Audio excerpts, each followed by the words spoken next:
Kemudian adalah tindak pidana ITE, ya, di mana pasal yang bisa digunakan adalah pasal 30 ayat 1 Undang-Undang ITE.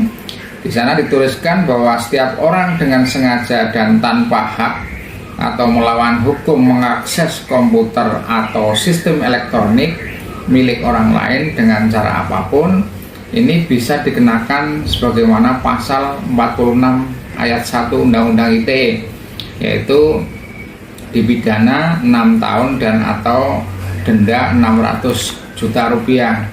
Jadi prasyarat daripada orang melakukan tindak pidana ini adalah bagaimana dia mengakses, ya, dari barang ataupun dari sesuatu yang bukan miliknya, ya. Kalau misalnya kita mencoba melihat kemarin viralnya permasalahan ini adalah kan yang mengambil gambar untuk dokumentasi ada, ya. Ada seorang yang mengambil gambar itu akhirnya diketahui oleh Kades yang menggunakan baju doreng dan mengatakan bahwa tak pangan raimu gitu.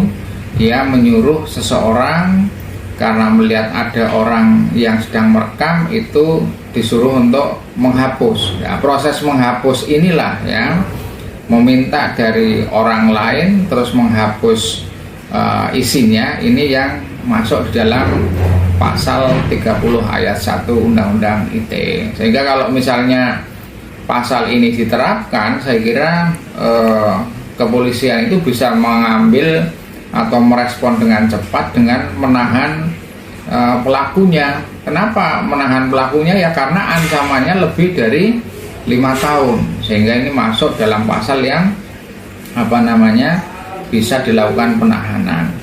Nah, siapa yang bisa diproses dalam tindak pidana ini adalah mereka yang menyuruh lakukan dan mereka yang melakukan. Kalau kita mencoba melihat gambar yang viral itu kan Kades berbaju doreng itu kan menyuruh lakukan orang, ya. Orang itu langsung merespon cepat dengan mengambil paksa dan menghilangkan isinya. Sehingga kalau misalnya siapa yang melakukan, ya tentunya yang merebut dan menghapus. Siapa yang menyuruh lakukan, tentunya kepala desa yang berbaju doreng. Jadi saya kira ini sudah terang benderang, ya.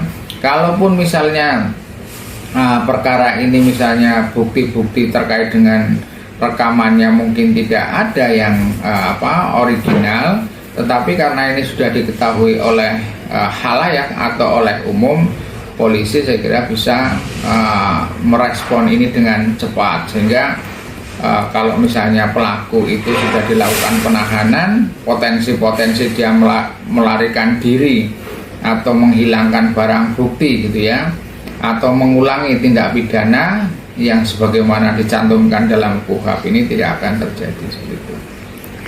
Jadi Pak Dokter,